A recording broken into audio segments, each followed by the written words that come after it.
So, welcome guys.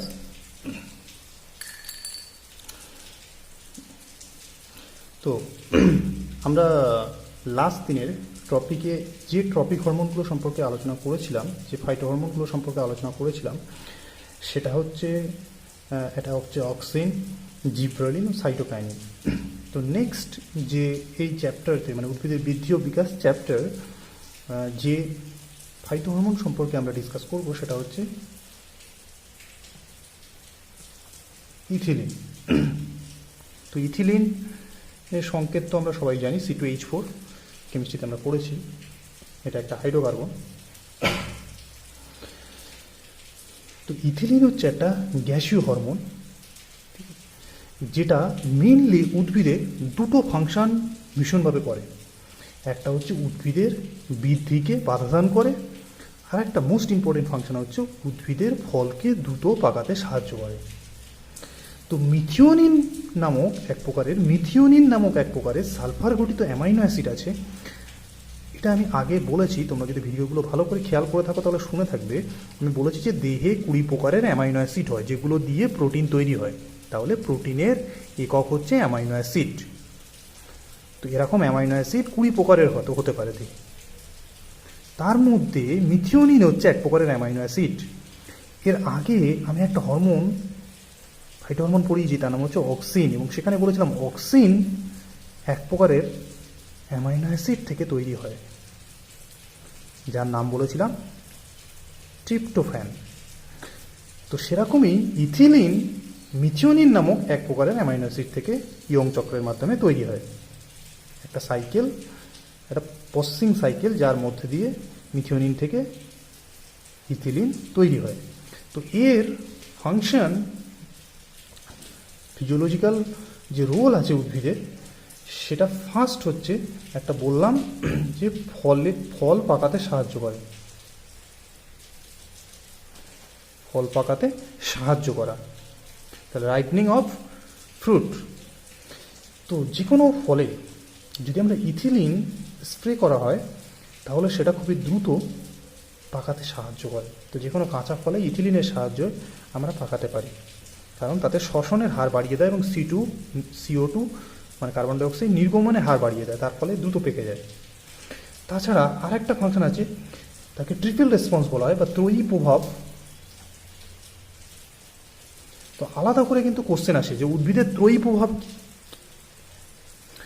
তো এটা তার আগে জানতে হবে যে উদ্ভিদের এই ত্রয়ী প্রভাব দেখা যায় কিন্তু যখন বীজ থেকে অঙ্কুর বেরোয়। তো তার অঙ্কুরে হচ্ছে এই ত্রয়ী প্রভাব দেখা যায়, যেটা ইথিলিনের ফলে ঘটে। সেখানে কি না, ইথিলিন হরমোনের প্রভাবে উদ্ভিদের অঙ্কুরে 3 ধরনের ফাংশন দেখা যায়। একটা হচ্ছে এটা অঙ্কুর। এই অঙ্কুর থেকে দ্রুত কাণ্ডতে বৃদ্ধি হতে বাধা দেবে, মানে কাণ্ড বৃদ্ধিপ্রাপ্ত হতে বাধা দান করে। সেকেন্ডলি হচ্ছে এই অঙ্কুরটা মাটির অনুভূমিকভাবে বৃদ্ধি হতে সাহায্য করবে, তাকে ডায়াজোট্রফিক চলন বলা হয়। তাহলে অঙ্কুরের ডায়াজোট্রফিক চলনে সাহায্য করে ইথিলিন। এবং অঙ্কুর আমরা সবাই জানি যখন প্রথম হয় তাতে ক্লোরোফিল খুব কম থাকে, এবং সেই কম ক্লোরোফিলে ইথিলিনের কার্যকারিতা বেড়ে যায়। এবং সাথে কি হয় না, রেডিয়াল বৃদ্ধিতে সাহায্য করে, মানে এরকমভাবে উদ্ভিদের রেডিয়াল বৃদ্ধিতে হেল্প করে, মানে অরীয় বৃদ্ধিতে উদ্ভিদের সাহায্য করে। তাহলে অঙ্কুর যখন মাটি থেকে বৃদ্ধি পায় সেখানে মাটির অনুভূমিকভাবে এইভাবে বৃদ্ধি হতে সাহায্য করে, এবং মাটির অনুভূমিকভাবে বৃদ্ধি হওয়ার সাথে সাথে এরকম অরীয়ভাবে বৃদ্ধি হয়ে উপরের দিকে উঠতে থাকে। তো এই 3 ধরনের প্রভাব অঙ্কুরে দেখা যায়, সেটাকে ত্রয়ী প্রভাব বলা হয়। সেটা কিন্তু ইথিলিনের একটা ফাংশন। 3 নম্বর হচ্ছে হুক গঠন করে, হুক ফরমেশন করেন। হুক জিনিসটা কি? হুক গঠন করে। হুক মানে হচ্ছে যদি আমরা ইথিলিন অঙ্কুরে স্প্রে করি তাহলে সেটা দ্রুত বৃদ্ধি হয়ে আঁকশির মতন বেঁকে যাবে। যত ইথিলিন স্প্রে করবো তত বেশি অঙ্কুরটি বেশি বক্রতা পাবে, মানে বেঁকে যাবে, তার ফলে হুকের ন্যায় আকৃতি গঠন করবে। তো এরকমভাবে অঙ্কুরে হুক আকৃতি গঠন হয়। তাছাড়া ইথিলিন পত্রমোচনকে ত্বরান্বিত করে। এর আগে আমরা সাইটোকাইনিন হরমোন পড়েছিলাম, যেখানে ও বার্ধক্য প্রিভেন্ট করে, সহজে পত্রমোচন হতে দেয় না বা উদ্ভিদের বার্ধক্য আসতে দেয় না। ইথিলিন কিন্তু উদ্ভিদের পত্রমোচনে বৃদ্ধি করে দেয়, উদ্ভিদের পত্রমোচনে সাহায্য করে, তাছাড়া বার্ধক্য সৃষ্টি হতেও সাহায্য করে। তাহলে আমরা পত্রমোচনে সাহায্য করে বলতে পারি, বার্ধক্য সৃষ্টি হতে সাহায্য করে। যদিও এই পত্রমোচন এবং বার্ধক্য সৃষ্টি মেন ফাংশন হচ্ছে অ্যাবসিসিক অ্যাসিড, যেটা এর পরে পড়ব। তো যাই, ইথিলিনও কিন্তু গাছের দ্রুত বার্ধক্য আসতে সাহায্য করে। তাছাড়া বিভিন্ন রোগ প্রতিরোধে সাহায্য করে। ইথিলিন হরমোনকে স্প্রে করে আমরা অনেক রোগ, ছত্রাক ঘটিত রোগকে আটকাতে পারি। তো এরকমভাবে ইথিলিনের ফাংশনগুলো মুখস্থ করতে হবে, সাথে কোন অ্যামাইনো অ্যাসিড থেকে ইথিলিন পাওয়া যায় এগুলো মনে রাখলেই যথেষ্ট। তো নেক্সট যে ফাইটো হরমোন সম্পর্কে আমাদের পড়তে হবে সেটা হচ্ছে অ্যাবসিসিক অ্যাসিড।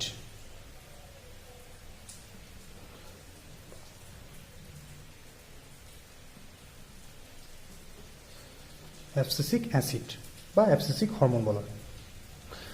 তো প্রথমেই বলি যে এর নামটা কেন অ্যাবসেসিক বলা হচ্ছে। অ্যাবসেসিক মানে হচ্ছে কিন্তু মোচন।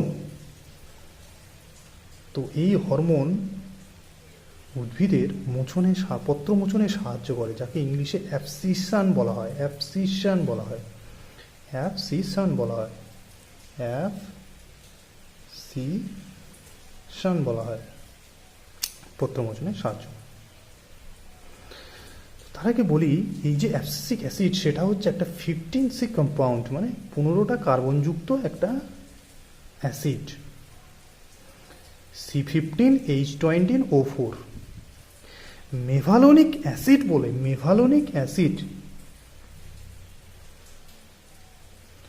মেভালোনিক অ্যাসিড বলে একটা কম্পাউন্ড থেকে, কোনো অ্যামাইনো অ্যাসিড থেকে নয় কিন্তু, মেভালোনিক অ্যাসিড অ্যামাইনো অ্যাসিড নয়, একটা অর্গানিক অ্যাসিড থেকে এই অ্যাবসিসিক অ্যাসিডের যৌগটি সংশ্লেষিত হয়। তো ফিজিওলজিক্যালের রোল, উদ্ভিদে যে ফাংশন সেটা হচ্ছে প্রথমেই বললাম যে মোচন ঘটাতে সাহায্য করে। কি মোচন? না পত্র মোচন। কি হয় সেখানে? যে কোনো উদ্ভিদের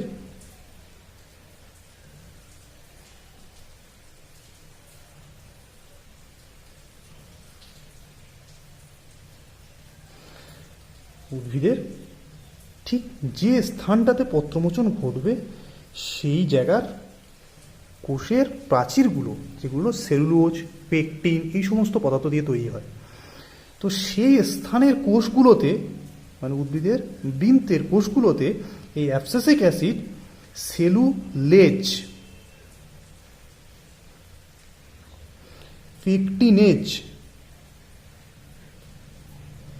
পেকটিনেজ এই ধরনের উৎসেচকগুলোর পরিমাণ বাড়িয়ে দেবে, মানে এইগুলো সংশ্লেষিত করতে সাহায্য করবে, এইগুলো রান্না করে দেবে, সিনথেসিস করবে। এর পরিমাণগুলো বাড়লে সেলুলেজ কি করে? সেলুলোজকে ধ্বংস করবে। সেলুলেজ হচ্ছে একটা উৎসেচক, সেলুলোজ হচ্ছে একটা শর্করা, তাকে ধ্বংস করবে।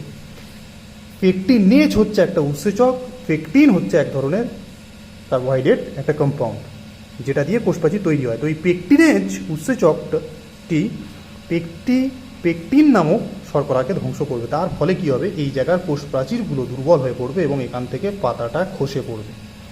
ওখানটা প্রথমে একটা মোচন স্তর তৈরি হবে। তোমরা যদি ভালো করে পেয়ারা পাতা, আম পাতা এগুলোকে লক্ষ্য করো, একদম সোজাসুজিভাবে আম পাতাটা খসে পড়ে। তার আগে কি হয়? ওই জায়গাটায় একটা স্পট দেখা যায়, একটা রাউন্ড স্পট দেখা যায়, যে জায়গাটা থেকে মোচন ঘটবে, একটু টানলেই সেখান থেকে খসে যায়। তো এই মোচন স্তরটা তৈরি করতে সাহায্য করে কিন্তু এই অ্যাবসিসিক অ্যাসিড। 2 নম্বর ফাংশন, উদ্ভিদের বার্ধক্য আনতে সাহায্য করে, মানে উদ্ভিদকে বুড়ো করে দেয় সহজে। তো এই অ্যাবসিসিক অ্যাসিডের প্রভাবে কি হয়? পাতা বা উদ্ভিদের কোষগুলোতে প্রোটিন এবং আরএলএ সংশ্লেষ বাধাপ্রাপ্ত হয়।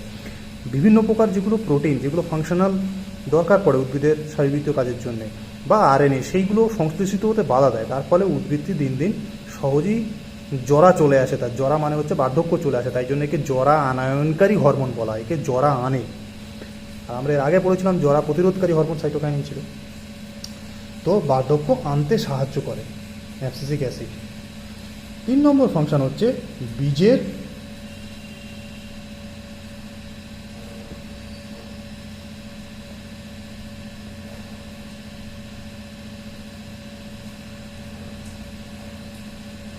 অঙ্কুরোদ্গমে বাধা দেয়। বীজে যদি আমরা জল আলো বাতাসের অ্যাবসেন্সে রাখি বীজকে, মানে ছোলা যদি আমরা ফাইলে রাখি, তার ভিতরে অ্যাবসিসিক অ্যাসিডের পরিমাণ কিন্তু বৃদ্ধি পেয়ে থাকে। তো অ্যাবসিসিক অ্যাসিডের পরিমাণ যখন বেশি থাকবে তখন তাতে অঙ্কুর ঘটতে দেবে না। যখনই সেই বীজটা আমরা মাটিতে ফেলে দেবো, তাতে জল এবং আলো বাতাসের প্রভাব যখন চলে আসবে, তখন কিন্তু অ্যাবসিসিক অ্যাসিডটা ভেঙে যাবে। কিসে ভেঙে যাবে? নিষ্ক্রিয় একটা ফেসিক অ্যাসিড ও ডাইহাইড্রোফেসিক অ্যাসিডে ভেঙে যাবে। ফেসিক অ্যাসিড আর ডাইহাইড্রোফেসিক অ্যাসিডে ভেঙে গিয়ে নিষ্ক্রিয় হয়ে যায় অ্যাবসিসিক অ্যাসিডটা। তখন বীজ থেকে অঙ্কুরোদ্গম হওয়া শুরু হবে। সেটা যখন জল আলো বাতাস পাবে তখনই ঘটবে। তাছাড়া অ্যাবসিসিক অ্যাসিডের পরিমাণ এমনি সময় বীজে বেশি থাকার জন্যে বীজ সুপ্ত অবস্থায় থাকে, তাতে অঙ্কুরোদ্গম ঘটে না। তাকে বলা হয় সিড ডরমেন্সি। সিড ডরমেন্সি বীজের সুপ্ত অবস্থা, এবং সুপ্ত অবস্থায় থাকা বীজকে কুইসেন্ট বলা হয়, কুইসেন্ট দশা। তো বীজের অঙ্কুরোদ্গমে বাধা দেয়। আর একটা গুরুত্বপূর্ণ ফাংশন এই অ্যাবসিসিক অ্যাসিড করে, মানে এবিএ হরমোন করে, সেটা হচ্ছে বাষ্পমোচন রোধ করে।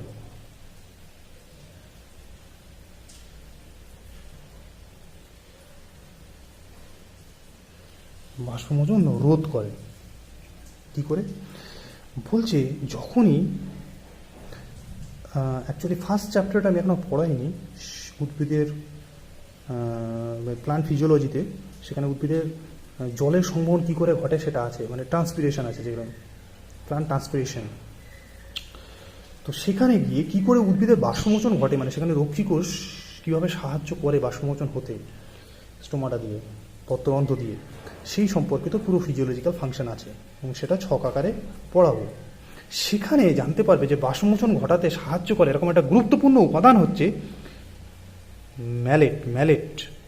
ম্যালেটটা কি জিনিস? ম্যালিক অ্যাসিডের অ্যালডিহাইড ফর্ম, তাকে বলা হয় ম্যালেট। তো এই ম্যালেট আর পটাশিয়াম যুক্ত হয়ে পটাশিয়াম ম্যালেট তৈরি করে, তাকে কে ম্যালেট বলা হয়। সেই কে ম্যালেট রক্ষীকোষে বাষ্পমোচন ঘটাতে সাহায্য করে। তো কি হয়, এই অ্যাবসিসিক অ্যাসিডের পরিমাণ যদি পাতায় বেড়ে যায়, তাহলে ওই কে ম্যালেটগুলোকে সব ভেঙে দেয়। পাতায় কে ম্যালেটের পরিমাণ খুবই কমিয়ে দেয়। পাতার রক্ষীকোষে কে ম্যালেটের পরিমাণ অ্যাবসিসিক অ্যাসিডটি কমিয়ে দেয়। তার ফলে পত্ররন্ধ্র খুলতে বাধা দেয়, ফলে বাষ্পমোচন হয় না। তাহলে এই যে কে ম্যালেটটা কোথা থেকে এসছে? ম্যালিক অ্যাসিড থেকে আসে, তার সাথে পটাশিয়াম যুক্ত এই কে ম্যালেট, এইটা তৈরি হতে বাধা দেয় কে না অ্যাবসিসিক অ্যাসিড। তার ফলে বাষ্পমোচন রোধ করে।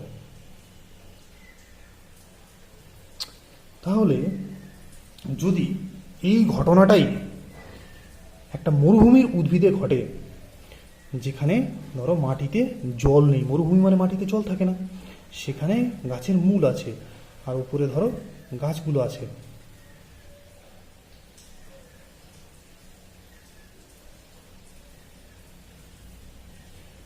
এরকম ভাবে ধরো গাছ আছে। তো বলছে যে মূলের সঙ্গে পাতার একটা সংযোগ আছে, এবং সেটা রক্ষা হয় জাইলেম বাহিকা দিয়ে। জাইলেম দিয়ে জল ওপরে ওঠে, ফ্লোয়েম দিয়ে খাদ্য গাছের সারা জায়গায় প্রবাহিত হয়। জাইলেম আর ফ্লোয়েমকে একসাথে উদ্ভিদের নালিকা বান্ডিল বলা হয়। তো বলছে যখনই মাটিতে জল কম থাকবে, তখনই উদ্ভিদের মূলে অ্যাবসিসিক অ্যাসিডের সিনথেসিসটা বেড়ে যাবে উদ্ভিদের মূলের কোষে। তখনই রুট থেকে অ্যাবসিসিক অ্যাসিড জাইলেম বাহিকার মাধ্যমে পাতায় পৌঁছাবে, এবং পাতায় পৌঁছে কিন্তু পাতাগুলোর পত্ররন্ধ্র বন্ধ করে দেবে। তার মানে গাছে অবস্থিত যেটুকু জল সেটুকুকে যাতে বাষ্প মোচন হয়ে না বেরিয়ে যায়, কারণ মরুভূমিতে এমনিই প্রখর রোদ্দুর, সেখানে গাছে অল্প পরিমাণে মাটি থেকে জল কালেক্ট করলো, কারণ মরুভূমিতে জল নেই প্রায়। সেই অল্প জল যদি এখন বাষ্পমোচন হয়ে পত্ররন্ধ্র দিয়ে বেরিয়ে যায়, তাহলে গাছ বাঁচবে কী করে? সেই জন্যে এটা বলা হয়েছে যে সাধারণত মরুভূমি প্রদেশে সমস্ত গাছই অ্যাবসিসিক অ্যাসিডের পরিমাণ বেশি থাকে, তার ফলে ওদের পত্ররন্ধ্রগুলো দিনের বেলায় বন্ধ করে রাখে, যার জন্যে বাষ্পমোচন রোধ হয়, অতিরিক্ত জল বেরিয়ে যেতে পারে না। ফলে গাছ কি করে নিজেদের স্ট্রেসটাকে কমায়, কারণ এমনি ধরো অল্প জল, তাতে যদি বাষ্পমোচনে বেরিয়ে যায় তাহলে তো গাছ স্ট্রেসে মারা যাবে, মানে প্রচণ্ড পীড়ন, জলের একটা প্রচণ্ড টান, মানে পীড়নে মারা যাবে।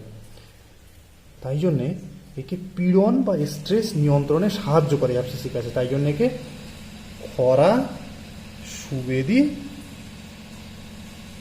হরমোন বলা হয়। খরা সুবেদী হরমোন এই কারণেই বলা হয় অ্যাবসিসিক অ্যাসিডকে।